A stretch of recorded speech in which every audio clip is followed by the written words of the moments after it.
So hello, and my name is Nicole. So I will just have a good news for your school supplies now because I've been studying this. It's even summer. Let's start it.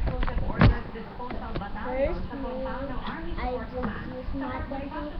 So when you open it, I have my sharpener, my eraser, of course. So I have a two eraser. So it came mystery and it's dirty. So I just wanna fix it. So my two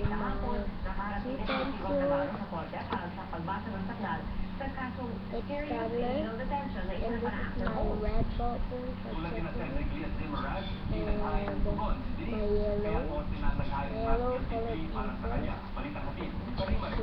I just put it with glitter because I don't like to make it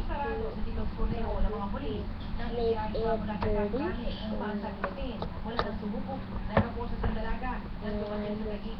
The notes, your notes of what page are you studying? Like, if you have the tutor, your tutors, my tutor right here, so I just make my notes with a binder clip, and I just close it. Okay. For my scratch, I just have my tab paper. So it's dirty. So if I just curl it up in my MacBook, so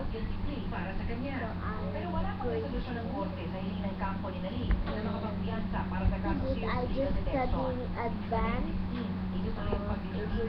Pagdedesisyon na naman ng korte kung pagbibigyan ng Gilian del Campo ni Corteo na manatili muna siya sa PNP. Bago ang kanyang pagsuko sa PNP, inabutan ng GMA News si Corteo at kanyang mga kaanak na inihahanda ang kanyang mga dadaling gamit.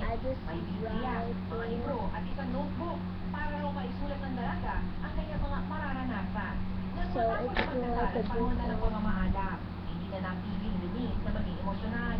Buo naman ang suporta ng kanyang pamilya. Bye-bye! Dito na panalangin daw ay hustisya